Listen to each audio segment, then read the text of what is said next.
여러분, 금융위기가 일촉즉발이라 터지기 직전이란 뜻이죠. 미국에서 뱅크런 터졌다. 실제로 은행에서 돈을 빼는 사람들이 많아졌다는 이야기입니다. 게다가 런이 붙었잖아요. 뱅크 런이잖아요. 돈을 빼는 사람들이 많아진 정도가 아니라 엄청나게 많다. 이렇게까지 이야기할 수가 있습니다. 여러분, 그 단서는 여기에 있습니다.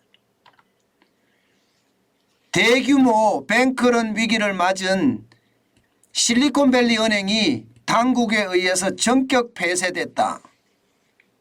참 엄청나죠.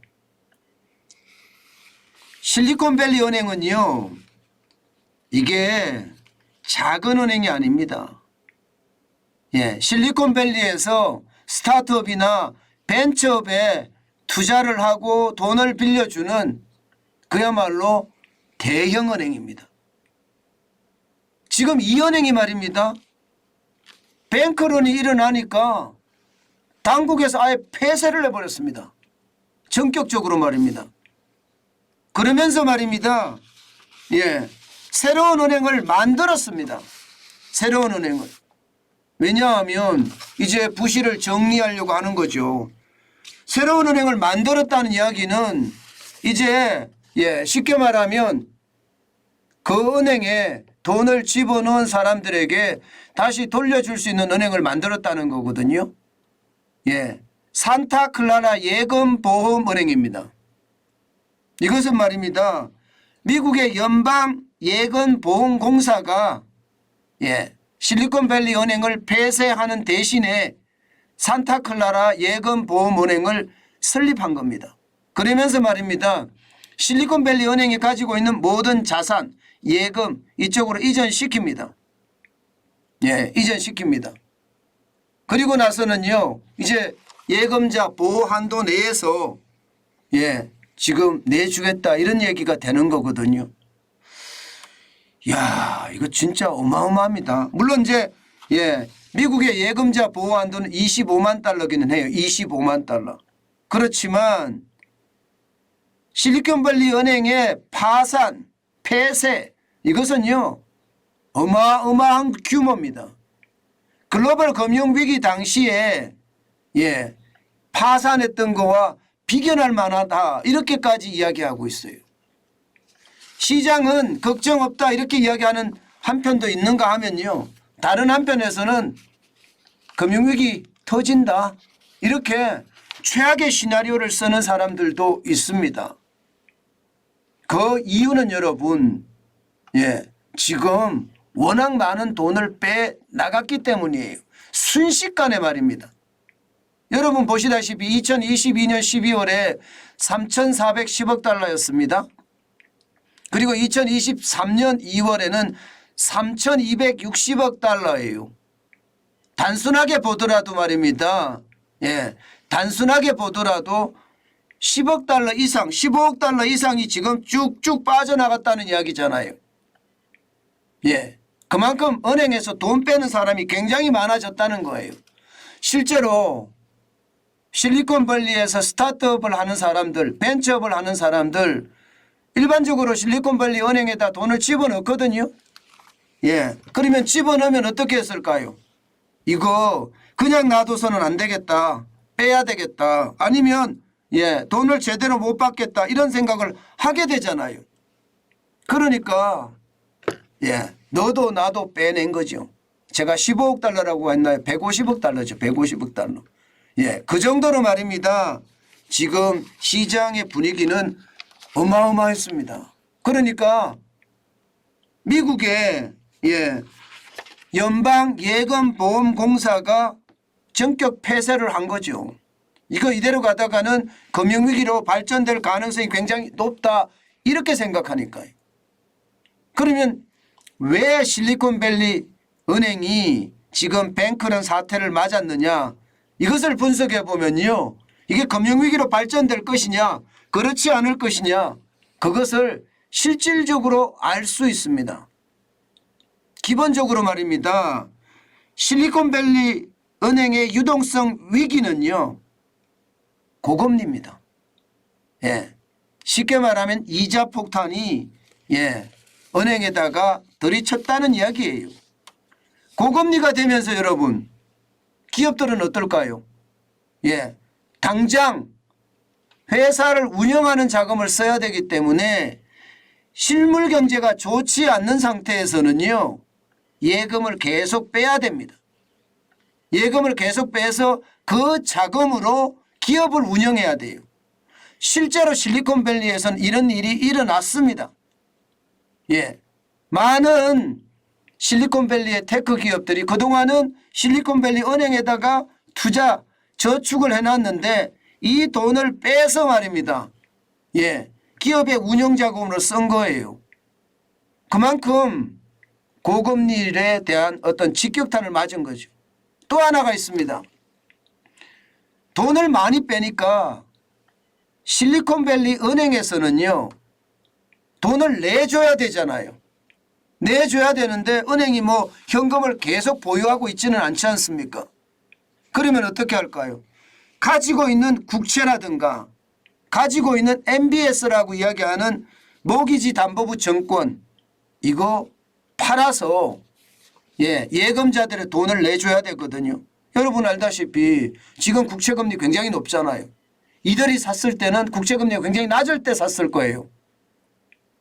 또 채권의 금리가 굉장히 낮았을 때 샀습니다. 그러면 어떻게 될까요? 예금을 내줘야 돼서 지금 팔아야 되니까 어떻게 되나? 손실을 보고라도 파는 겁니다. 실제 실리콘밸리 은행은요, 210억 달러의 보유정권을 매각해서요, 18억 달러의 손실이 발생을 했습니다. 다시 말해서 엄청난 상황에 직면했다는 겁니다. 이렇게 되니까 오히려 뱅크로는 더 가속화되는 겁니다. 뱅크로는 실리콘밸리 은행에 계속 넣어놔서는 안 되겠다. 빨리 탈출해야 되겠다. 그래서 실제로 테크 기업들이나 아니면 그 외의 기업들까지도 실리콘밸리 은행에서 돈을 빼기 시작했습니다. 그러니까 예금자들이 다른 사람들도 이대로는 안 되겠다. 이거 가만히 두다가는 내 돈을 제대로 못 찾겠구나 하면서 돈을 빼기 시작해서 이런 엄청난 문제까지 터지게 된 겁니다. 문제는요, 이게 실리콘밸리 은행에만 국한되지는 않는다는 겁니다. 여러분 보시는 것처럼 지금 미국 은행의 많은 은행들이 말입니다, 채권을 쌀 때 샀잖아요. 채권 금리를 쌀 때. 지금 채권 금리가 굉장히 올라갔습니다.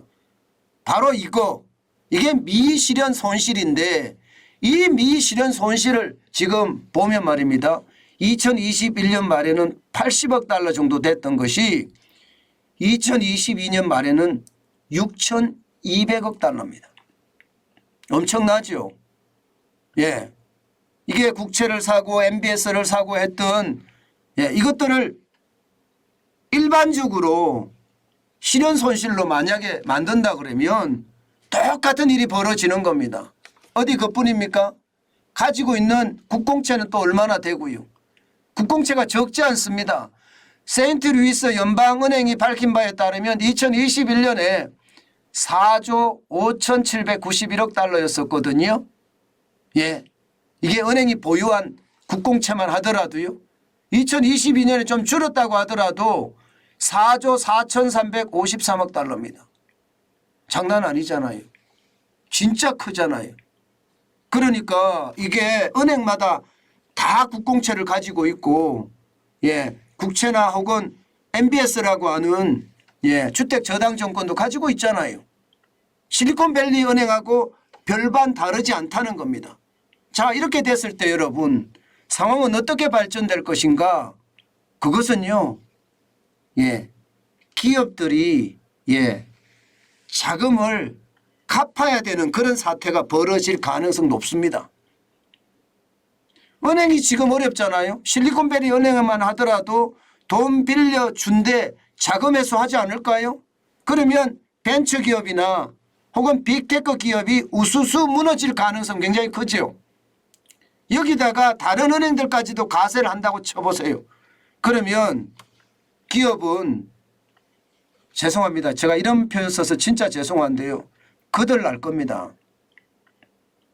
이게 소비시장이 좋아서 기업의 제품이 막 팔려나가면 채권을 회수해도 문제가 없습니다.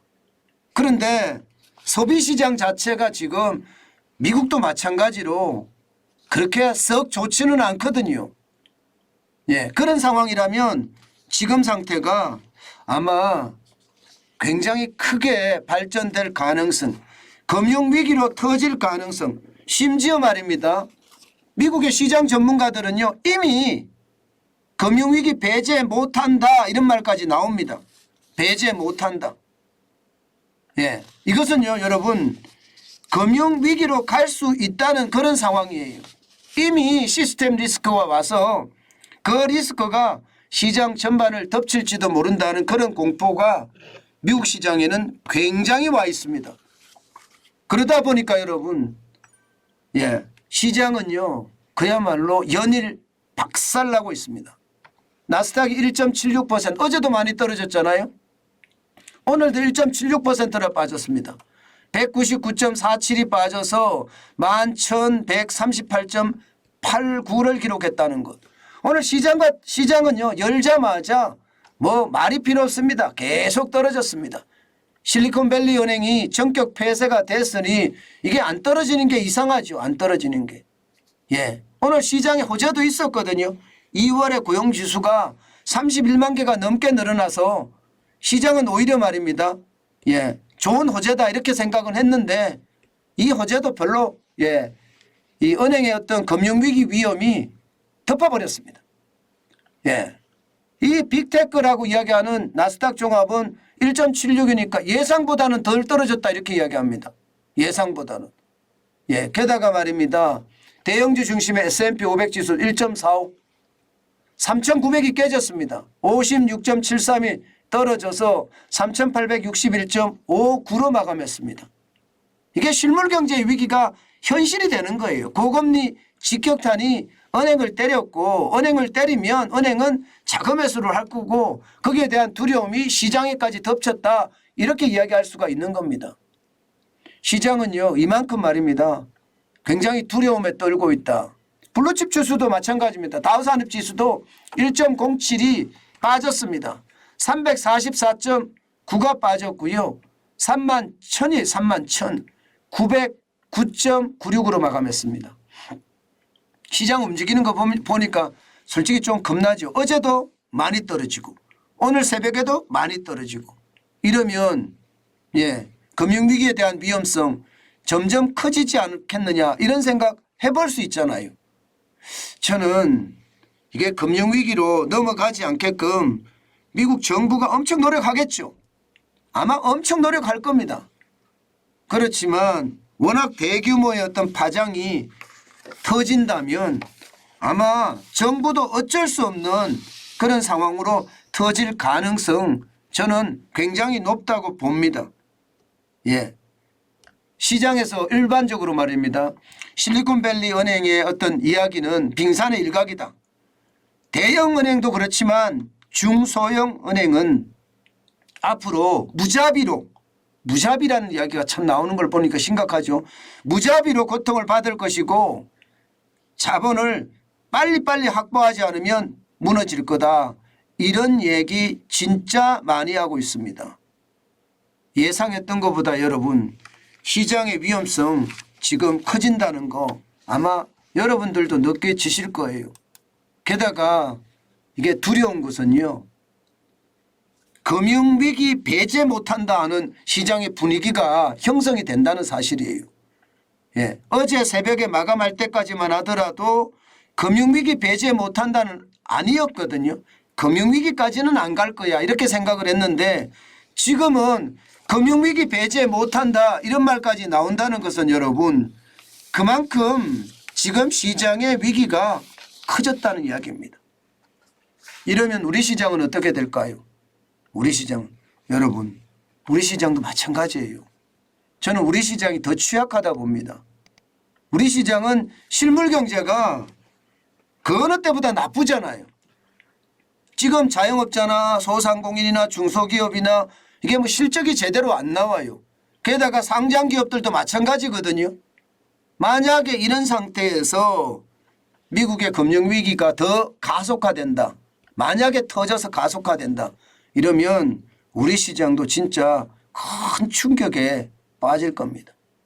제가 여러분에게 현금을 쌓자는 이야기를 참 많이 했는데 그 현금을 쌓자는 이야기가 점점 현실로 쉽게 말하면 우리에게 기회라는 현실로 다가올 가능성 높아지고 있다. 저는 이렇게 읽고 있습니다. 그만큼 위기라는 게 그 어느 때보다 굉장히 커졌다. 백척간두가 아니라 누란지위가 아니라 일촉즉발이다. 이렇게 정리하게 할 수 있을 것 같습니다.